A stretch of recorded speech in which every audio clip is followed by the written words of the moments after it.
Hello and good afternoon, everybody. Today I have a special treat for us. I've decided that since the main focus of our reading is a book by Shelomo Dov Goitein, I will invite a dear colleague and a friend of mine who is the authority, the expert on the subject, to introduce us and dig a little deeper into the subject, and also to give us a bit about the background, about the figure we will be discussing. So it's my great pleasure to introduce Dr. Hanan Harif, who is a lecturer at the Rothberg International School of the Hebrew University in Jerusalem, and also a deputy chairman of the Ben Tzvi Institute in Jerusalem, which is a special institute that is dedicated for the study of the communities of the East, by which I mean the Eastern Jewish community.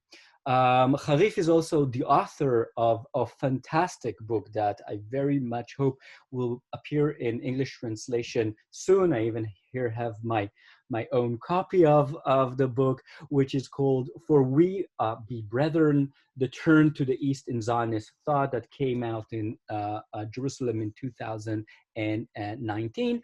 And his current project is an intellectual biography of Shelomo Dov Goitein, the figure we are discussing today.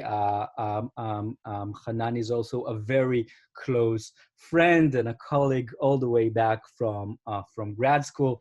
And for those of you who do not speak English, I will always say that Harif, his last name, means both spicy and sharp, which is a wonderful metaphor. So Hanan, I thought that we probably will, just to provide a platform for the later discussion, let's start maybe with a brief biographical overview, and maybe also some sort of institutional comments about understanding who is this figure who was a pioneer in the study of the relationship between Jews and Arabs. And from there, we will continue on. Okay, so thank you so much, Ari, for having me here. It's a great honor and pleasure to be your guest, and I hope that we're going to have a good time in the coming hour. So first of all, just to give a general overview of the figure, I will share my screen with a presentation, a PowerPoint presentation, which I have. So 1 second, I'll just, okay, so is it on your screen now? Yes. All right. Okay, so as Ari said, we are talking about Shelomo Dov Goitein, born Fritz Goitein in the year of 1900. And although this presentation is a very biographical one, I did title it, as you see, as the Goitein between Europe, the Middle East, and the United States, because his life course, his work of his life symbolizes much of the shifting of knowledge and of scholarship between three continents, and it has so many academic as well as political meaning. So I will just start by showing you the picture of the elderly Goitein at around the age of, I don't know, 60 or something like that. So born in Bavaria, year 1900, a small town by the name of Burgenstadt, and later, when he turned around 14, he moved with his family after the death of his father, which was a rabbi, by the way, rabbi of the specific Jewish community, an Orthodox Jewish community in Bavaria. So after the death of his father, they moved to Frankfurt, where Goitein became a very active member at the Zionist youth movement Blau-Weiß, blue and white, and later also joined the local university, the Goethe University in Frankfurt, where he did his studies in Islamic history, religion, and also classical studies. So This is Goitein, and now to some or several of his the fields of his occupation.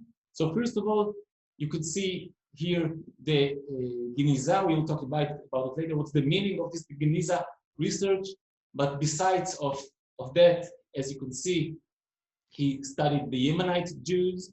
He studied Islam. His PhD was about the Quran, as we will see in a minute. He also studied and wrote about the Bible, the Hebrew Bible, and the Hebrew language.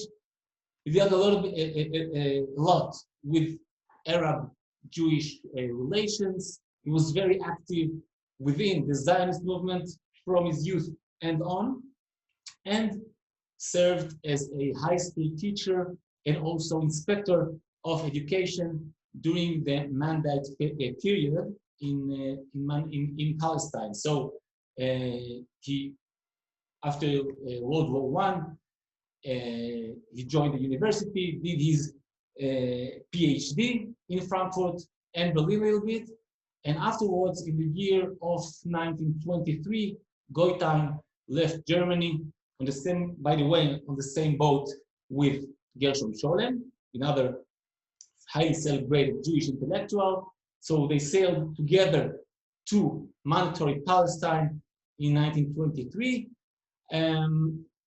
The coming 4 or 5 years, Goitein was not an academic, and we'll talk about it in a minute. He was an educator, a teacher of Bible and history in Haifa, in the Reali school, a high school in Haifa. And afterwards, he joined the university. And again, during the 1930s and the 1940s, he was also very, very active in the education department of the British Mandate in Palestine. If I can pause for just a second, just to clarify. So just for those of us that are less kind of familiar with the chronicles of both, pre-statehood Palestine and the various waves of immigration of Jews into Palestine. So it is worth mentioning that, as you've just heard, he's moving to Palestine in the early 20s. So this is not to be confused with the mass immigration of German-speaking Jews that came to Palestine after the rise of the National Socialist Party to power in Germany after 1933, something that in traditional Zionist scholarship is called the Fifth Aliyah. So he and Scholem and other intellectuals that are very much drawn to Zionism are immigrating earlier. And of course, the society that he meets is a mixed society of Jews, Arabs, both Muslim Arabs, Christian Arabs, and a British sovereign, right? So I assume that also, correct me if I'm wrong, man, that the schools that he's supervising automatically, I mean, it means that the department probably would oversee both Jewish schools and Arab schools, or how did it work exactly? Well, to your question, so first of all, you're absolutely right. His and Sholem's and others' immigration is Aliyah. They were part of the so-called third Zionist Aliyah. And yes, it was out of Zionist considerations and not out of any kind of enforcement. However, to your question regarding the educational department, so of course, the British system was in charge of both Jewish and Arab schools, but it was divided between Arab officials and Jewish officials, and Goitein was in charge of the Jewish schools, Jewish high schools, although he did, as his diaries show, he had a very organized diary of visiting schools, so he also visited Arab schools, so that, I mean, although the department was divided, it was not completely separated. So there was some kind of connection between these two sections, although it was separated at least formally. So what you see here is a kind of illustration of his life. You could see in yellow, Germany, born in Burgenstadt, moved to Frankfurt where he studied religious studies as well, not at the university. University is Islamic studies and also classical studies. When I say religious studies, I mean he was connected to very, very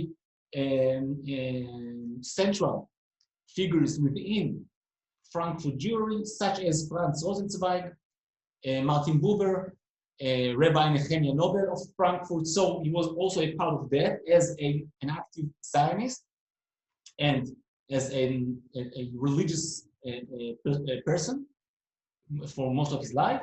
Later, he came to Palestine in year 1923, where he lived until 1957 in Israel. 4 years in Haifa, later moved to Jerusalem. Two very meaningful visits, which he made. One to Hungary in 1948, where he was actually exposed to the fragments of the Cairo Geniza and changed his life course. And also a year later in Yemen, in Aden specifically, where he met Yemenite Jews from all over Yemen coming to a specific camp, a transit camp, from which they immigrated to Israel. So it was 1949. 1 year of sabbatical in Philadelphia, in Dropsy College. Afterwards, he wrote this book, which also Ari showed you. This is an earlier version of Jews and Arabs, so it was written after his sabbatical in Philadelphia in the Dropsy College. And in 1957, he moved from Israel, from Jerusalem, to the United States, a professor of Arabic in the University of Pennsylvania between 1957 and 1970, and then from 1971, a fellow at the Institute of, what's the name of the institute again?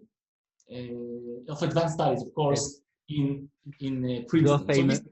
The famous institute that was invented for Albert Einstein, right? Exactly. The same institute. Together, it was there together with celebrated scholars such as Clifford Geertz and others. Okay, so a brief look at his archive. So this, you could see here the title page of his dissertation, Das Gebet im Quran, or in English, the prayer in Quran. He was Goitein was a part of a circle of young scholars who studied Quran under Joseph Horowitz, Professor Joseph Horowitz. And Professor Joseph Horowitz was also the first chair of the School of Oriental Studies in the Hebrew University in Jerusalem, so that they had a close connection and acquaintance before Goitein came to the university. This is his official graduation or his official PhD certificate. You could see here seine Arbeit, das Gebet im Koran, and so this he got his for which he got his degree in philosophy in the year of 1923. Again, the same year he moved to mandatory Palestine. So a quote from his later account about it. He says he wrote, or he said, because it was a lecture, and I'm reading from the presentation from what we see here. I did not plan to become a scholar at all. I was opposed to the very idea. I fancied myself an educator, perhaps as head of children's guild. So life often works out quite differently from what one dreams and plans. My eldest brother implored me to permit him to have my PhD thesis published. I refused. I did not want to become a scholar. I object the creation, quoting himself as a young man, I object the creation of a Hebrew University in Jerusalem. For as soon as we will have a university there, I argued, the Jews will leave farming and all other manual occupations and become university professors. So it did not happen, but at least it happened to him. So this is a very, lively description of his objection to the idea of becoming a scholar. in these years, he was also trying to write plays, and he published one play. And this play, interestingly, published in 1927, did not deal with the Jews of the Middle East, with the Yemenite Jews, not at all. It dealt with Jews in Blois, in France, in the 12th century. So here he describes, I will not read that, but here he describes his will to become a dramatist, a playwright, and eventually it did not happen, but he did publish this specific play. So it's called Pulzelina, again describing a blood libel that took place in France in the 12th century. And here you could see on the left side, you could see the published version. This specific copy is the one Goitein gave to his brother Hugo. And on the other side, the two other pictures are his own handwriting of the let's say, the final copy of the play before its publishing. So it's like the proofs. So it's the his version of of this work. It's fantastic that he's using theater, play. One cannot think, but of course, Herzl also wanted to be a playwright before becoming the Zionist leader. But I mention it also because it seems to me, and you know the play better than probably anyone else now, it seems as if that we see here the young Goitein before as he became the scholar, before joining the Hebrew University, associating, from the last two quotes you brought, the play associating Europe with Christianity, which is Jewish, which is very much intoxicated by Jew hatred, and at the same time Zionism as a project of transformation of Jews into moving them away from white-collar jobs as professors and paper pushers and intellectuals, and this a very classic, also very German Zionism of moving them back to homeland and also manual labor and working the field and the land. Is that a correct reading of the young Goitein before he became the famous scholar? Yeah, I think it is definitely right. And as you could see in this picture here, so as a young man, this is considered to be a picture of Goitein in his farewell address before immigrating to Palestine in 1923. So he was a very, so he fancied himself as an educator and not as a farmer, but I definitely agree. He saw his project, and in a broader sense, he saw the new Jewish yeshuv, new Jewish community in the land of Israel, in Palestine, as something very different from German Jewry as he perceived it in Europe, very urban in its type. So he was very much into a different model, and in this regard, he was very. It was not very unique to him because, as you all know, it was a very common Zionist aspiration to change the character of the Jewish people. I will add one thing here. So Pulzelina is the one that was published, and interestingly, it dealt with the 12th century. So on the one hand, yes, Jewish suffering in Europe, but on the other hand, it was not very typical Zionist theme because it dealt with something that Zionist historiography and popular culture did not very much tend to deal with. Because the Jews of the Middle Ages in Europe, well, they symbolize something that Zionists aspire to transcend, to move beyond them. To move, yeah, exactly. To put put it aside. And Goitein did not obey this tendency. Although this play did not actually, it showed up, but it failed in criticism. It was never never performed, and so maybe also has to do with that. But one thing that is less known, that at the same time, after finishing this specific play, he wrote another play, and this play was called Nehemiah. So it was dedicated to the return to Zion after the first destruction of the first kingdom of Judea, after the destruction of the first temple. And Nehemiah was, according to Goitein's own reflection in his diaries, it was supposed to become something that will help the new revival, the new Zionist revival. So he did see himself, he did give himself something, and you mentioned Herzl, and yes, there was something into it. So although eventually Goitein did not become a leader, did not become a second Herzl, and he ended up a scholar, God forbid, but still he had, as a young man, he had a very strong will, or a very strong aspiration towards becoming or helping with this revival. Okay, and this tendency, this idea I could trace it across his life, and in different versions, in different situations, you see his aspiration to revive Judaism, to create something new. Okay, towards his scholarship, towards other things that he did.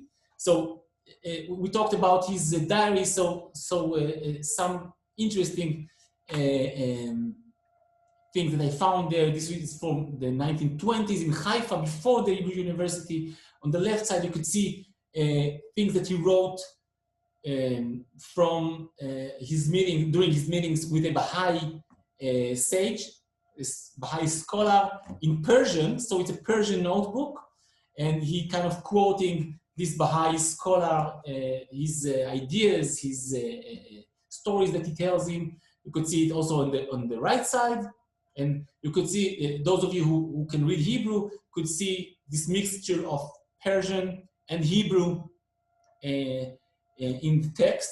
So he got across his life, and also as you saw in his book.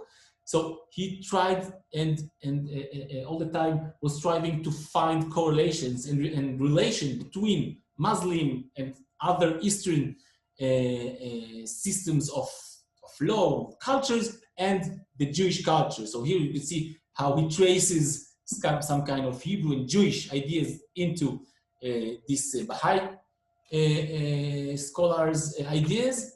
And one second. Yes, so also at the same time, I called it field work, because here you could see things that he wrote while walking around Jerusalem and other places in Palestine, and talking to local Arabs and also local Jews from Arab lands like Yemenites and others. So he was writing, he was doing as a semi-amateur before becoming a professional. He was doing a very, very thorough, very serious field work. Okay, and his archive is full of such illustrations to this kind of field work that he did at the time. And now, small surprise. So this picture is from after Goitein's, after he joined the Hebrew University. It's from the early 1930s, and the original is black and white, but thanks to technology miracles, I have it here in color. So you can see Goitein here. I hope you see my... with a very stern, serious face, like a very good German Jew, like a Yeke. Exactly, they are all acting as if they are very, very serious. They sit in the library of the Institute of the School of Oriental Studies at the Hebrew University in Mount Scopus. It's the early 1930s. How do I know? So first of all, this guy is Goitein, the 30-something years old Goitein. This one, I don't know if anyone could recognize, but I could, because this is Yosef Yoel Rivlin. Yosef Yoel Rivlin, the father. Also, so Yosef Yoel Rivlin, first of all, as you may know, the father of the current president of Israel, Uri Rivlin. So this is Rivlin's father. This is Yosef Yoel Rivlin. And they both joined the Hebrew University at the same year of 1928. So they both joined at the university at the same year. Rivlin, who was born in Jerusalem, also did his PhD in Frankfurt under Joseph Horowitz. So again, you could see the institutional connections between Frankfurt, Goethe University, and Jerusalem. There's a lot to think about that and to say about it. And here, yes. Oh no, go ahead. Let's finish identifying the figures here. But I'm curious about this one. Yeah. I'm not sure about everyone there, but this guy here is Levi Bilig. Levi Bilig was a scholar of Arab and Persian poetry, and he was murdered in 1936 while working in his study room in North Talpiot neighborhood. So he was murdered during the Arab Revolt in 1936. So this, and he was a very close friend of Goitein. So these are the three here, and these two, I'm not sure about them. This one, this figure, I'm not sure, but maybe this is Leo Meyer, who was an archaeologist and a scholar of Islamic art, and there is a big museum on his name, the Museum of Islamic Art in Jerusalem on his name. Yes, Ari, please. So I'm simply curious. I mean, this is a phenomenal photo of also a very interesting moment in intellectual history and in institutional history. So the Hebrew University is very new. It was only established in 1925. So we are talking here about a university that is less than 5 years old when Goitein joins it, or 10 years old when this photo was taken.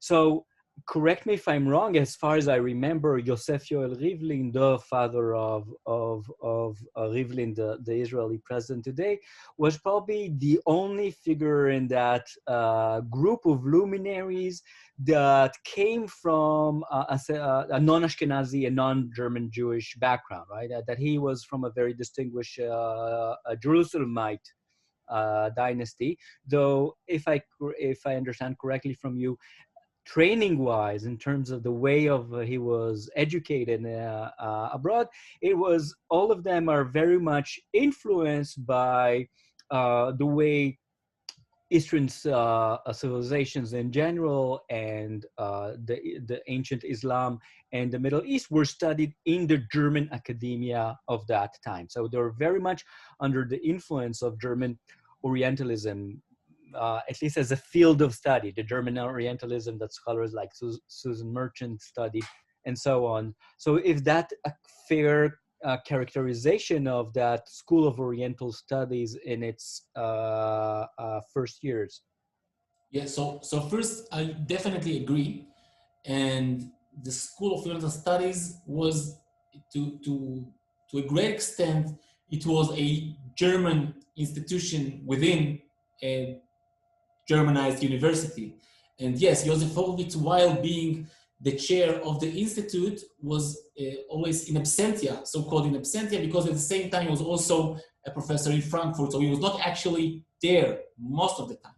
Okay, so it is definitely right that most of them, almost virtually all of them, were part or took part in this field of research, German Orientalism, and it's a huge topic with unique characteristics.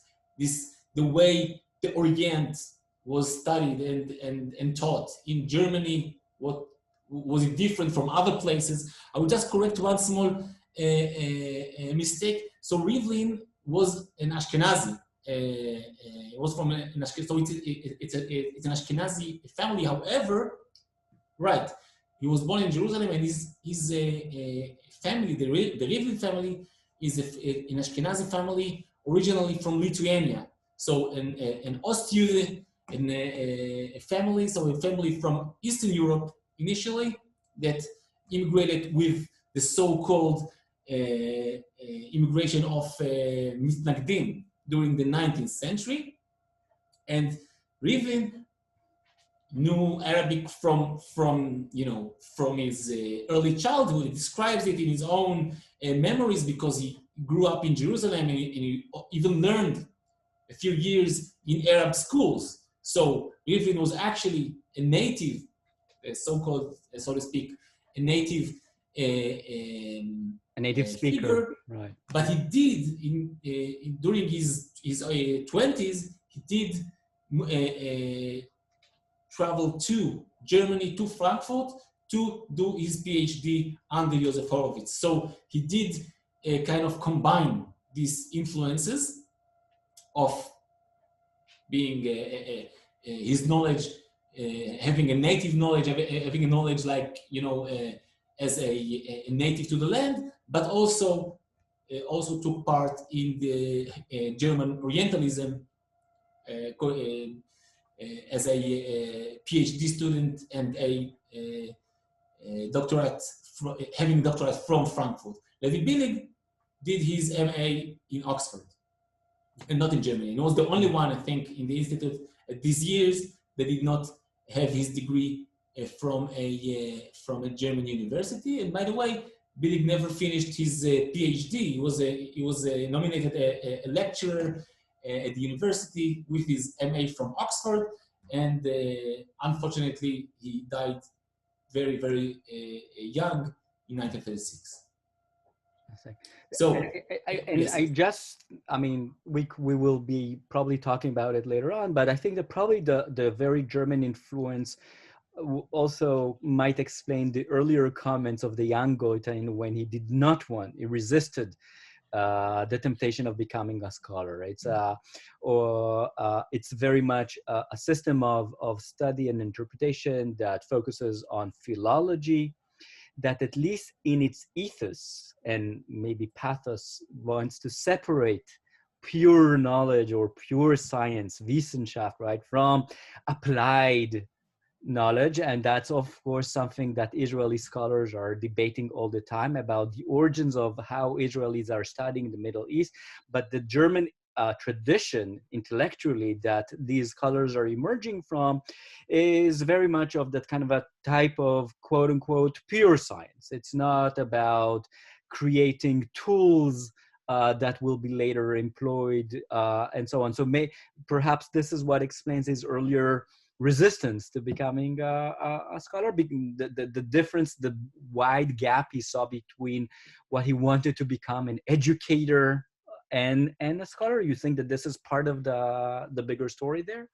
Yeah, I think it is a very interesting direction which you propose now, Ari, because yes, to a large degree, the tradition, the scholarly tradition which he came from or grew in was very much philological, although not all German scholars were philologists, and there was also folklorists, it existed there, but the tradition of Orientalism, which he mainly was exposed to during his own studies, was very, very thorough philological. And in this respect, what he actually did in his career, as you could see earlier, even before becoming a university professor, he already dealt with different fields.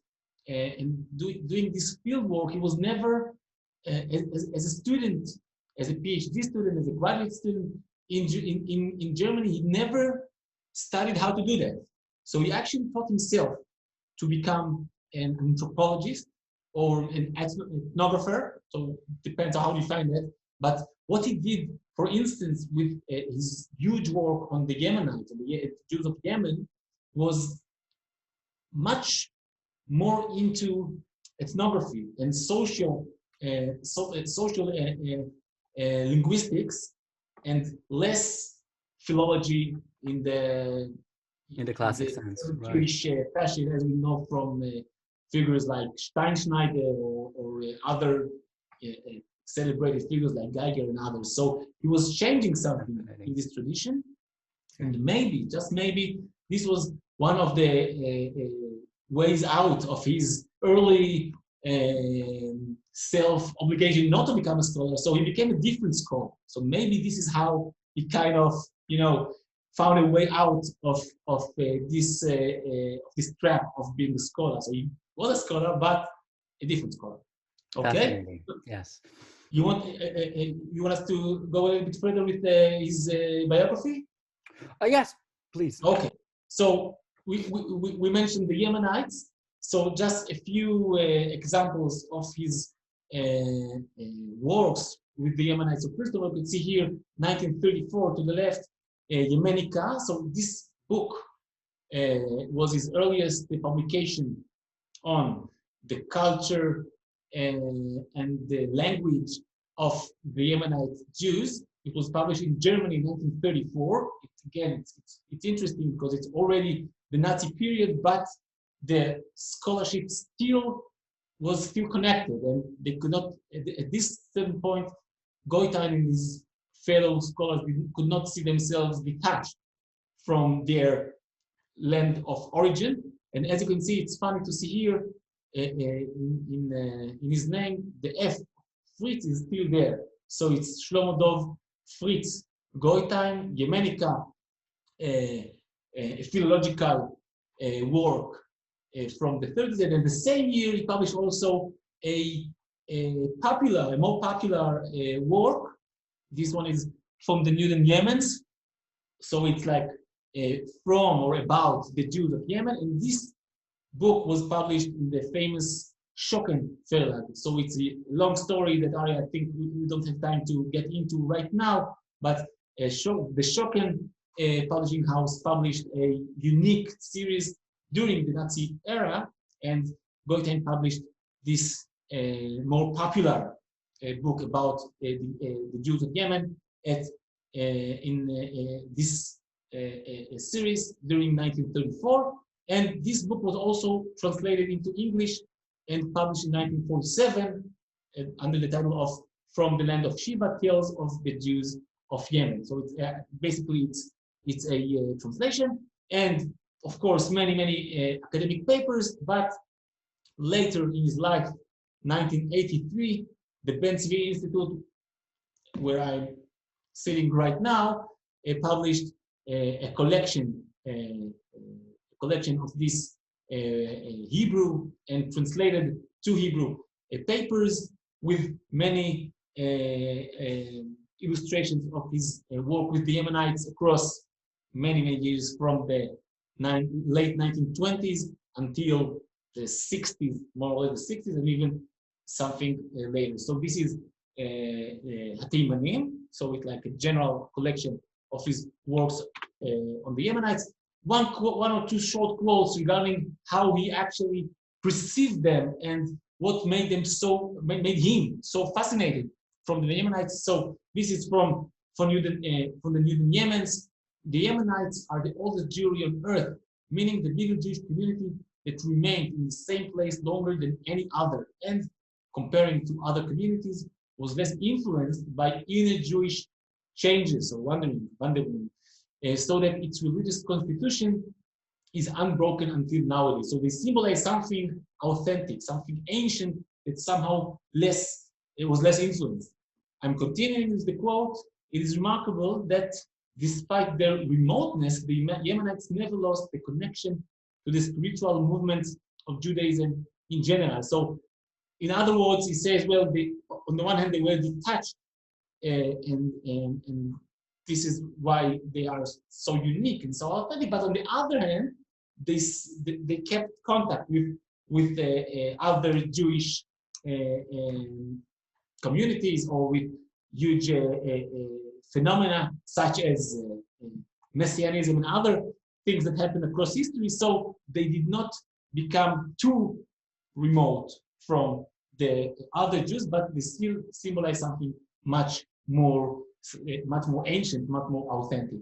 So that phenomenon, he already recognizes it even before the mass immigrations after 1948 and 9. He already recognizes it in the 1930s. Again, this view of the Yemenites almost as a time capsule, right? As kind of a unique community, that something ancient was frozen in them, right? So kind of you start studying them in ethno-folklorist kind of ways, in order to better understand some sort of what he assumes to be an ancient, authentic Jewish existence in the Middle East. Yes. So the thing is that I think that maybe the initial attraction was what you just said right now, Ari. So viewing them as a key to pure Judaism, to pure Jewish existence. But as it happens so many times, while working with them, they became the thing that was of interest. They never remained in his eyes just, just this time capsule, just this symbol for ancient history, but rather they became,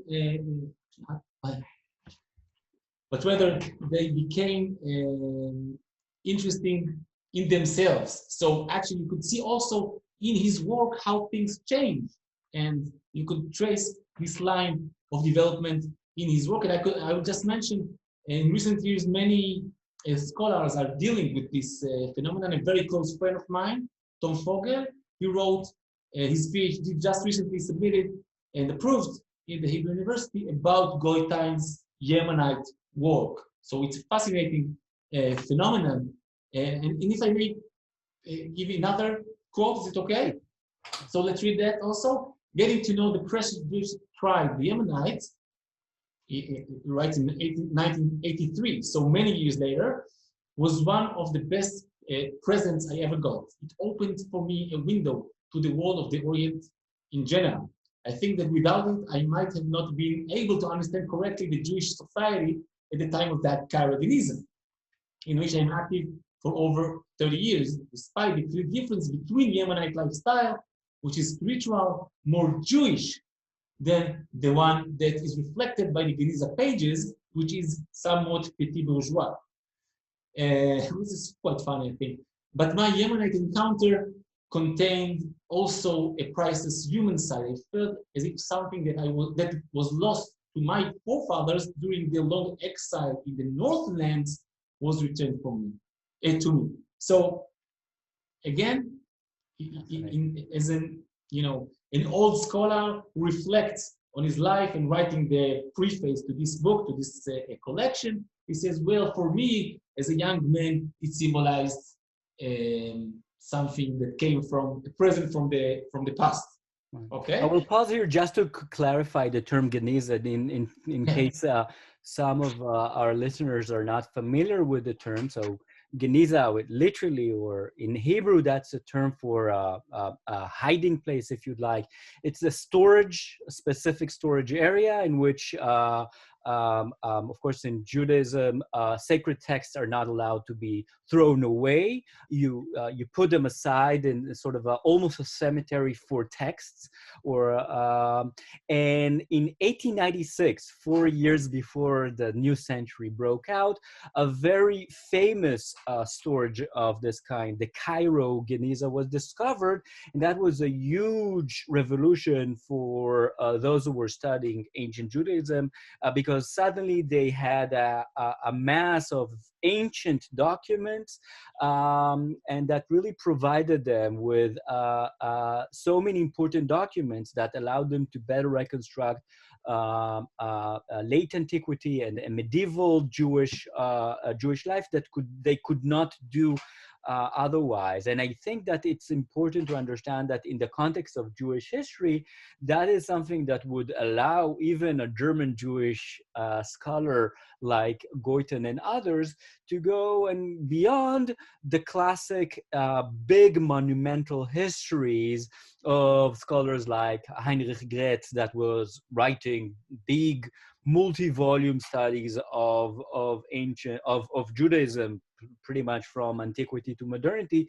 He had that had a very different touch and so on. So, and I think that this is a very unique type of archive or depository of documents that really revolutionized the way in which Jewish history was written during the 20th century. Yeah, absolutely. And we will do something about the Geniza right away, but I will just say one thing about what was so unique about Goitein in this regard. So before Goitein, or maybe few in his time, but he was the most prominent scholar in this regard. Before Goitein, the scholars who dealt with the Geniza were interested mainly in monumental works from biblical or post-biblical time, or maybe the piyut, the ancient poetry, Jewish poetry, things like that.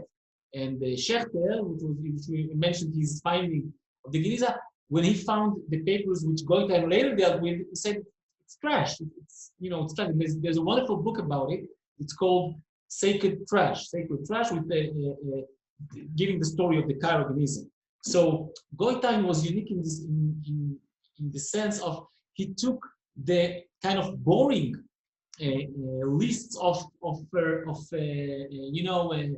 shopping lists and stuff like that, and letters between merchants, and he recreated the world, the medieval world out of these fragments. So going to the everyday life and not the canonical works, and right, fantastic.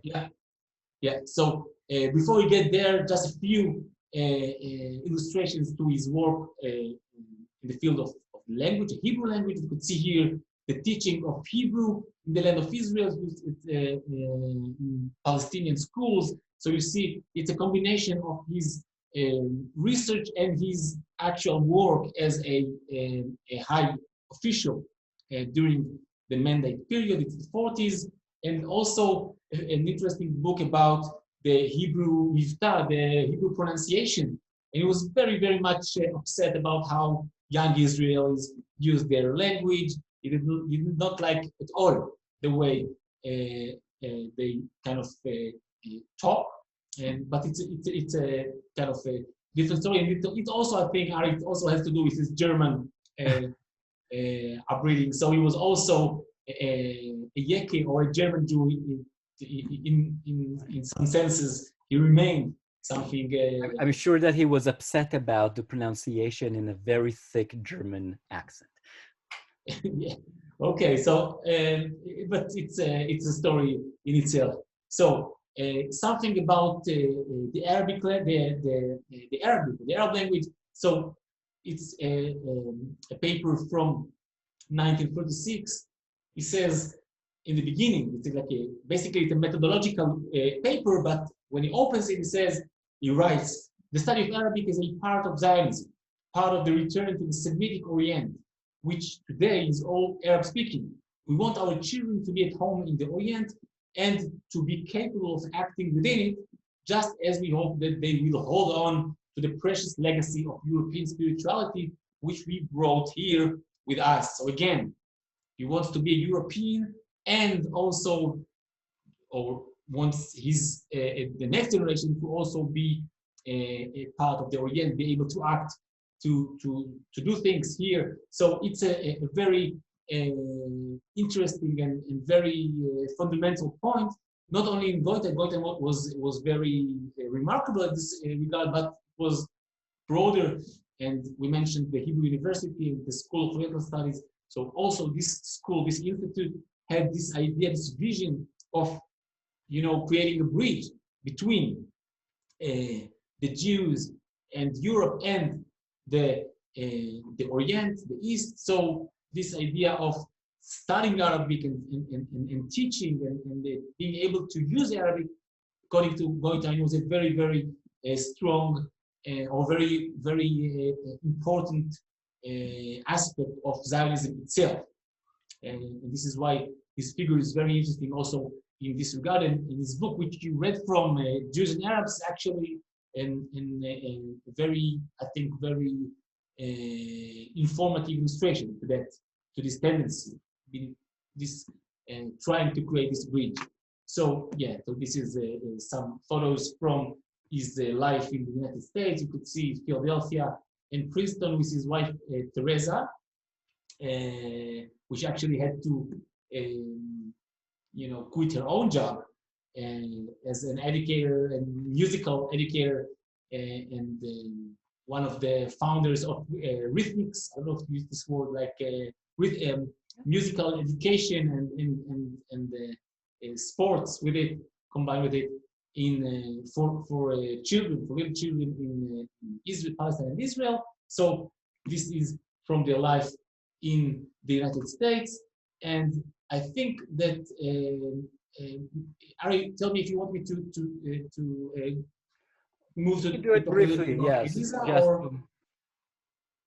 or this. we can talk very briefly about his last work, the third phase, his American phase in his life, if you'd like. But then we can return to in the questions later on, maybe to his earlier work. Okay, so this is, you know, an illustration of some of his books about Islam from the 30s to the 50s and 60s. A scholar of Islam, as you remember, his PhD was about the Quran, the prayer in Quran.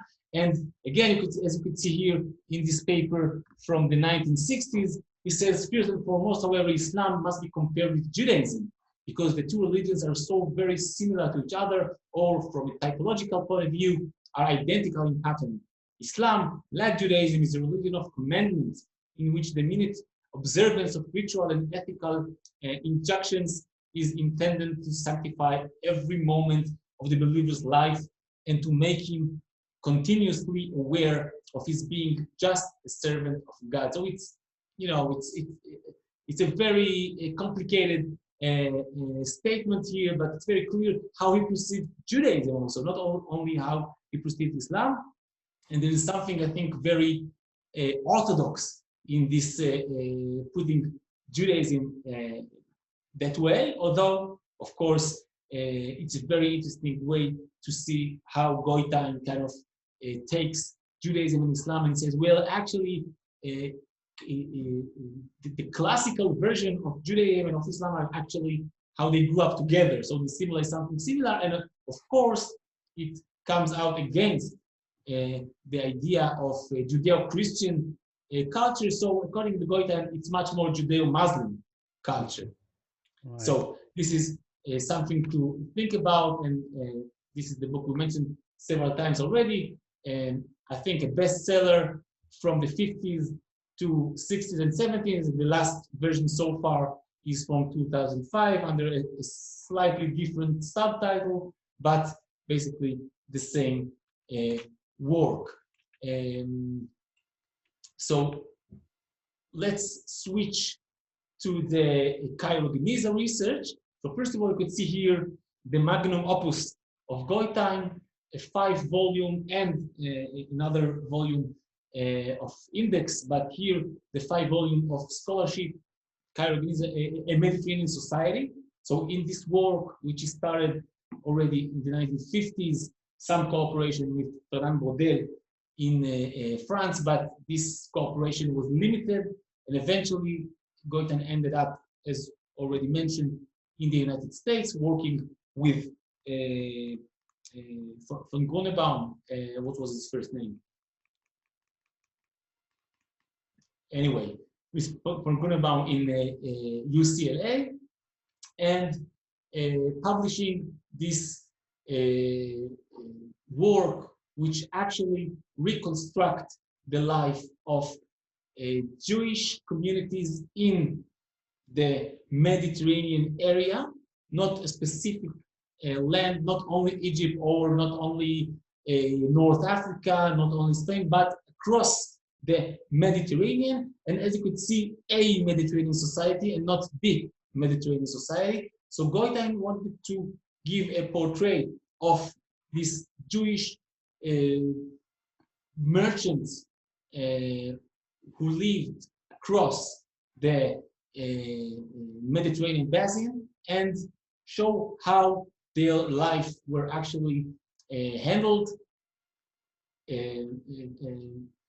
by his findings of thousands of fragments from the Cairo Geniza. So you see here the first volume about economic foundation, then the community, then the family. The fourth deals with daily life, and the fifth with the individual. And it contains so many different aspects of actually social and cultural history. And it's a fascinating I mean, it's fascinating to trace Goitein's own development from the 50s to the 80s, because when he started, he was, he was aware of the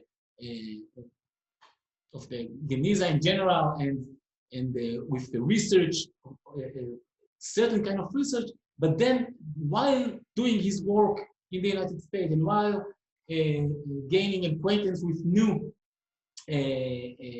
research and new directions, such as, again, his connection with Clifford Geertz or Bourdieu and others. So you could see how his later volumes are much more into mentalite, so history of mentality and cultural history, which was less prominent or less central in the early volumes of this huge work. And I must say, it's written so it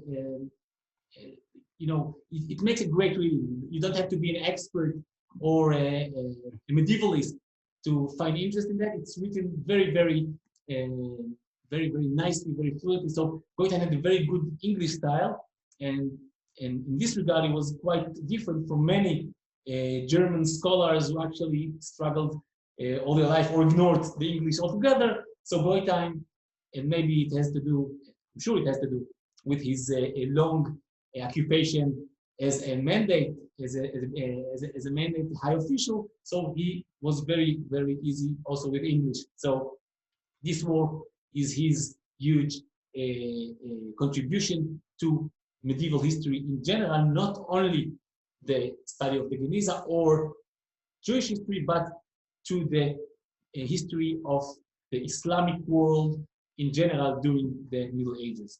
Right, so he's almost an alchemist. Someone told him that you're using all the trash, but from the trash he found gold. Yeah. What I assume that what was the language of so many of these sources? I assume that so many of these medieval sources were the Judeo-Arabic, so meaning that they were Arabic but written in Hebrew alphabet. Absolutely, absolutely. So a few words about the Geniza, the Cairo Geniza itself. Ari, as you already mentioned, Geniza is a kind, in general, is a kind of cemetery to Jewish texts, and the vast majority of the texts of the Cairo Geniza are written in Judeo-Arabic. Judeo-Arabic was the spoken language of the Jews in the Muslim world, in the Arab lands, but it was written, as you just said, it was written in Hebrew letters. So according to the Jewish halakha, text that was written in Hebrew letters, I mean, basically only if it contains mentioning of the name of God. But if you want to be on the safe side, if it contains Hebrew letters, you better put it in the Geniza. So the Geniza, this is why the Geniza is such a diverse treasure of different kinds of texts, and containing, again, everything from Torah verses and biblical and poetry, and to shopping lists and stuff like that, and letters, many, many letters. So these Judeo-Arabic texts written in Arabic, in Hebrew letters, are the vast majority of the content of the Cairo Geniza. And when he found, Goitein described himself sitting in Cambridge, where the biggest part of the Geniza ended up, brought by Zalman Schachter there, sitting there and locating some letters of a merchant, Jewish merchants, corresponding on different issues. And he said, well, I was shocked, and describing how it actually changed his work, changed his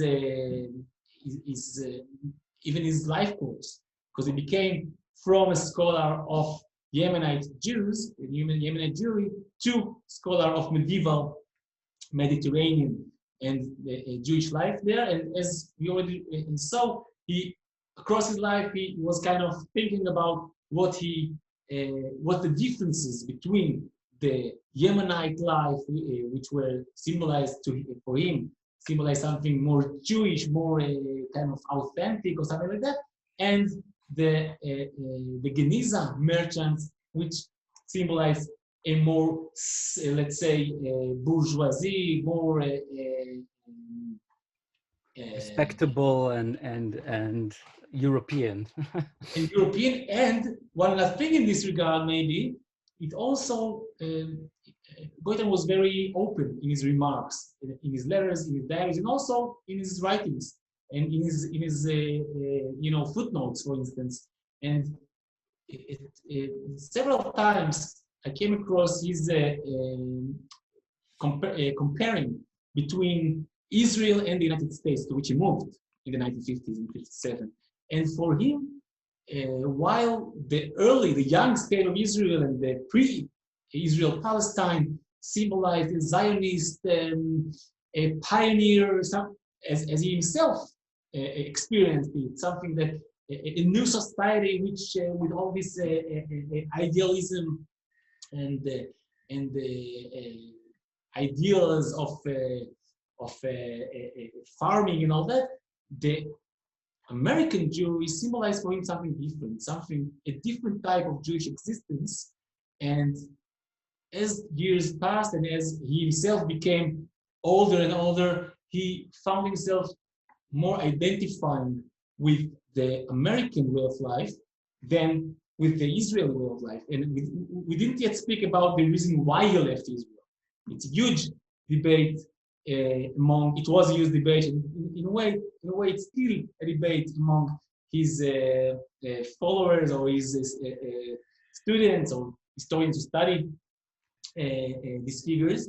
But can I pull you by the tongue and ask you if you have the scoop for us? So why did he moved to the U.S.? Of course, it's hard to resist invitation from the Princeton Institute of Advanced Studies, but there was another ulterior motive there.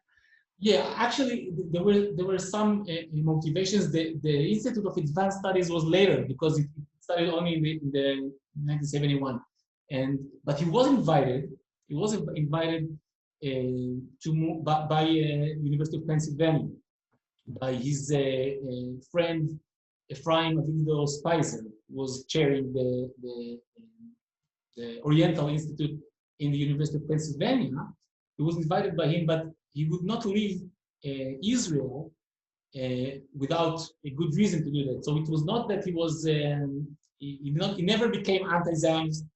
He remained Zionist, and he fought in different grounds for the Zionist and for the Israeli case across his life, also later in his life.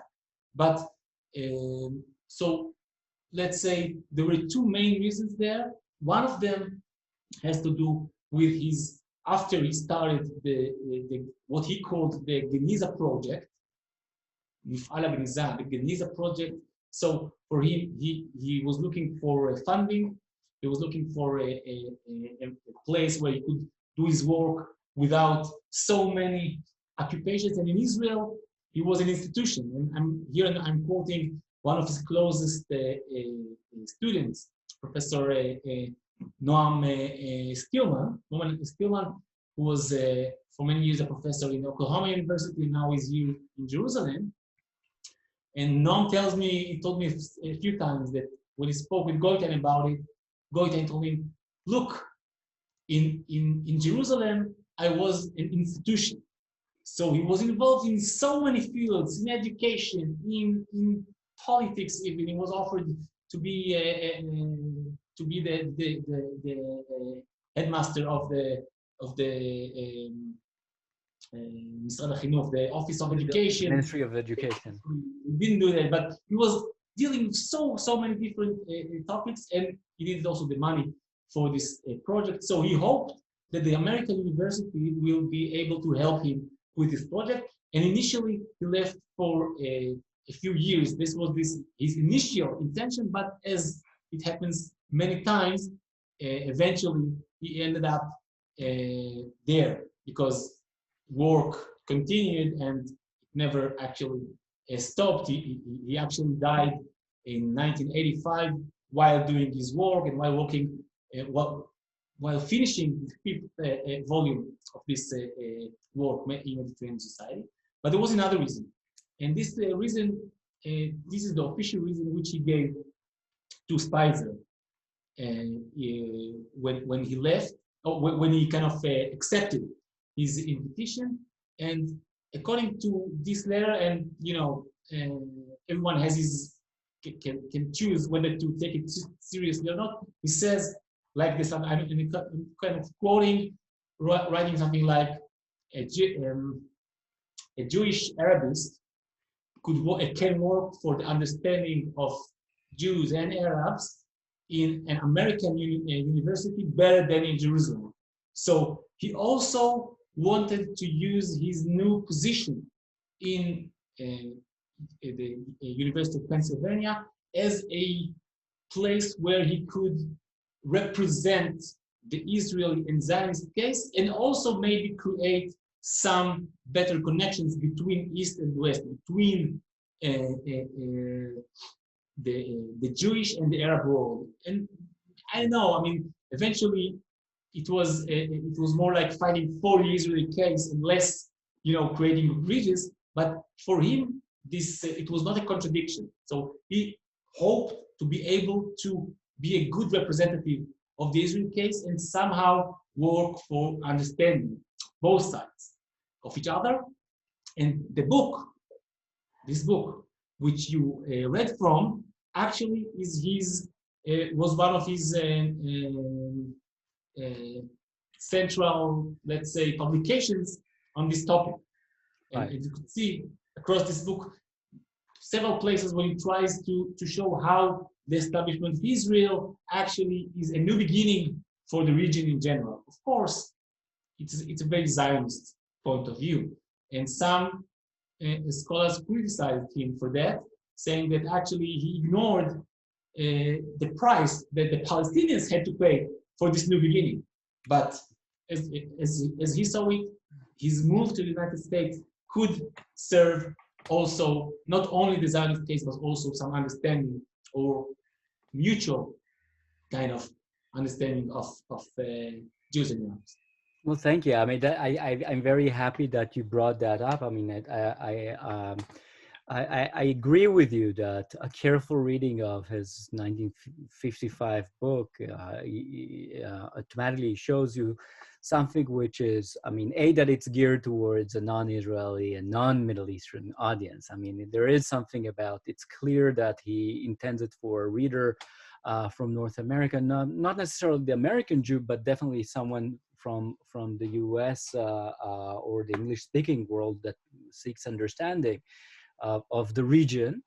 And there's a very odd mix there between passages that are Zionist, even Uber Zionist, right? A very kind of, on the one hand, a view of Zionism as a modernizing force that would, revive the region, but at the same time, that's also, and that's remains his legacy, a very strong insistence on the intermingling historically of Jews and Arabs. That it's not an alien, it's not that encounter, the modern 20th century encounter between Jews and Arabs is not something that has no prehistory, that there's something about a return to an earlier Mediterranean living togetherness, which is very, of course, alien to the way often the area is described, right? He's kind of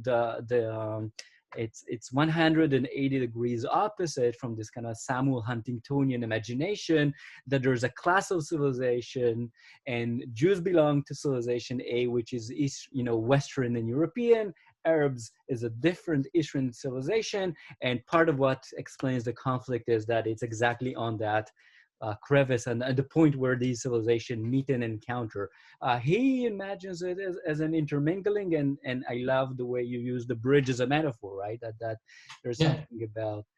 I agree. And in this book, Jews and Arabs, Goitein, time and again, he uses the term that he coined this. I mean, he didn't coin it, of course, but a term that is many times attributed to his work in this field, and this is the symbiosis.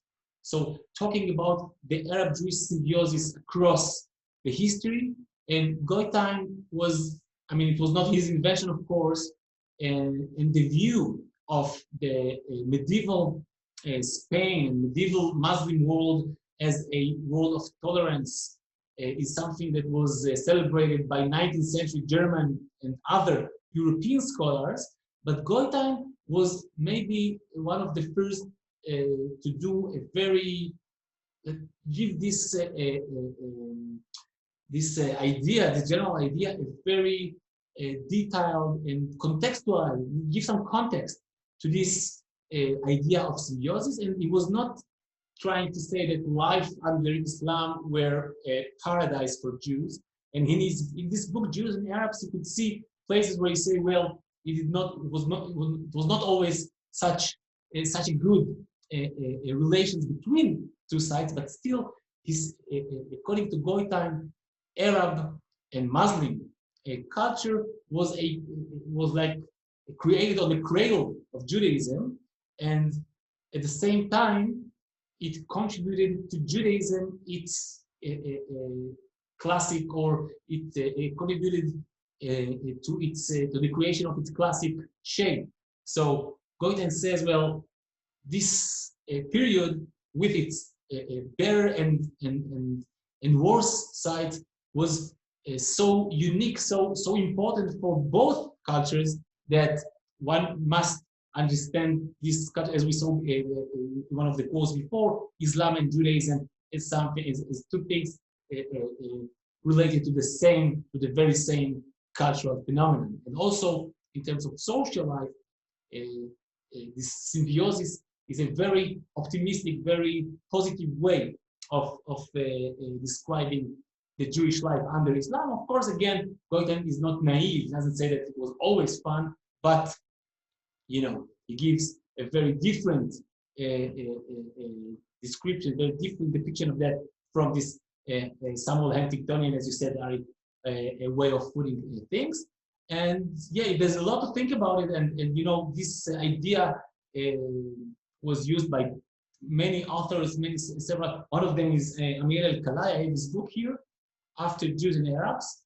And actually, although he's very, very critical towards Zionist and modern Jewish, let's say, depictions or way of putting things regarding Arab-Jewish shared history or experience, when he describes Goitein's work, he's very kind of following Goitein. Maybe one of the crucial differences between Goitein and Al-Kalai is that Al-Kalai tries to say that, well, this symbiosis continued even until the 19th and 20th century, when Goitein says we are actually during let's say around 1300, the Muslim world or the Arab world was kind of started its decline, and also the Jewish Arab world or the Jewish world in Islam within Islamic world also declined together with it. And this is a very, very highly debated Orientalist theme regarding the understanding. To use the language of the book, so after that creative symbiosis that he called, which is massive, it's almost I think 800 years something of a creative symbiosis up to the 1300s, something like that. You have a long phase that he called in the book fading out, very long phase, 600 years until the early 1900s, and then Goitein understood his own presence, the 20th century, as the new confrontation. This is the language of his own book. And so the debate is not so much about the medieval I'm avoiding the word coexistence on purpose, because it often assumes this kind of a tree-hugging, loving environment, while it's living togetherness or convivencia, as David Nirenberg uses it. But this living or symbiosis together is now replaced by confrontation. So the debate, if you, in a way, is not about medieval era, nor even about the geography that we need to look at the Mediterranean basin as kind of the cradle of that encounter, but where at what stage, excuse me, when it faded out and a new confrontation. Yeah, absolutely. So I don't know how much time is left for us now. Let's wrap it. Let's have like 5 more minutes to like final comments and then okay. we'll wrap it up. Okay. So I mean, we'll not read all these quotes.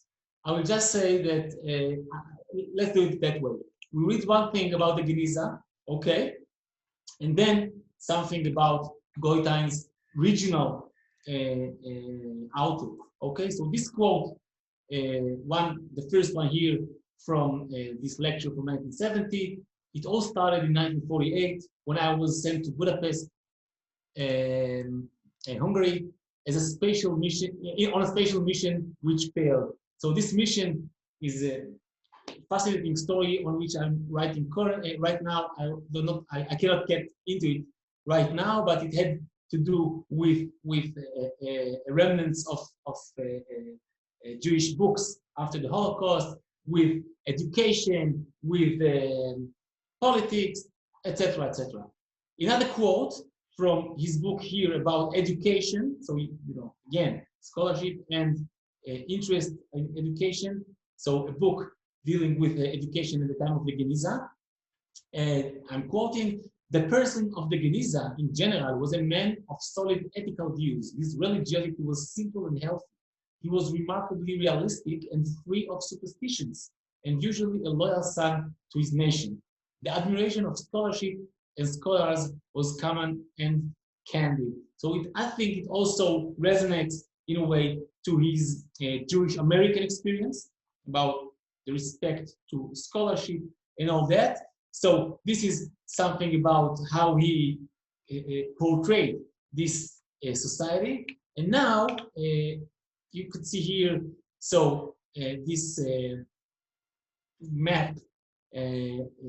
So the first circle here is kind of describing Goitein's early occupation, mainly the land of Israel, Palestine, Israel, and Yemen. Of course, not all of Saudi Arabia, but so this is the first region he was busy with. Afterwards, as you saw before also in the presentation, he dealt with the Mediterranean, so Mediterranean and also India book, both based upon his work on the fragments of the Geniza, but politically he also sought to find some, let's say again, a bridge or a way to define, a region which could somehow play a role within world politics.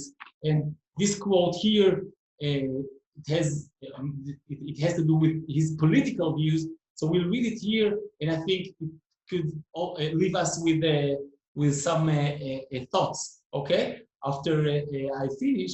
So in a lecture he gave in 1960 in Washington, in the Middle Eastern Institute in Washington, in a conference which just a few blocks away from us. Yes, a few blocks away from you. And this conference actually was not intended to be. I mean, he was not invited. This conference actually asked to be invited, talking about the state of Israel in this conference, out of his field of expertise. Okay, but it was very important for him to be there. And in the end of his lecture, he added these few sentences which we will read right now. "This business of the Cold War," he writes in 1960, "is far more serious than many people seem to believe. As long as there exist only two world powers, there can never be peace. There is only one solution to the present impasse, which jeopardizes the very existence of the human race, the creation of the third world power. We call this prospective third world power provincially Euro-Afrasia. Thus, future Euraphrasia should comprise the countries of Western Europe and the Mediterranean region, say from France in the west to Iran in the east and Ethiopia in the south. It is my conviction that the day will come when Israel and the Arab states will be members of one federated regional unit, which I hope will be the United States of Euro-Afrasia. So today, I guess Ari will agree with me, it might sound quite bizarre, but if we return, and you are an expert in this field, so if we return to post-World War II outlooks of world politics and of social, not social science, but Madame Dina, political science and political science, of course, then we could find this idea of federal units, huge units with some kind of connection between them as a way to solve national tensions. And here he tries to kind of create or to imagine this third world power between the United States and the Soviet Union as something which can maybe, it has to do, I think, with today's, I don't know, European Union, but he tried to use his, to take this union and to pull it eastwards and to include Israel and also other parts of the Middle East in it as a way to create a sphere, a broader sphere in which Israel will be able to survive more peacefully in the region. So this, I think, is a nice kind of a combination of his political outlook and his academic research, because again, the Mediterranean is in the center of this area, and I think the aspiration came from, or the inspiration came from his work on the Geniza papers and his recreating of this Mediterranean world. Fantastic. So, yeah. Well, fantastic. Definitely a wonderful quote that brings all the connects all these threads together, and it is remarkable for anyone who studies the early Cold War years and the way in which the term Third World was very new at the time, and it was seen as a threat. He's not approaching the Third World as something which is a source of danger, but also something that I think will be surprising to many scholars of Zionism. He's not a big believer in this kind of tiny nation state that is disconnected or divorced from a bigger entity and some sort of a federated imagination, United States of Euro-Afro-Asia or something like that is the way to think about it in different ways. So thank you very much, Hanan, for such a rich and exciting tour through what was a biography of a scholar, but really a prolific scholar that covered so many areas and grounds, whose own career is in a way a cut through 20th century intellectual history, moving between different locations and thinking in many different ways. I'm sure there are many other questions and quotes that our students and listeners will go back and revisit. I at least personally am very much looking forward to reading your biographical take on this very rich and multifaceted figure. And thank you so much. Thank you for taking the time and meeting with us. All the best. Thank you so much, Harry. Thank you so much. And it was a pleasure, really.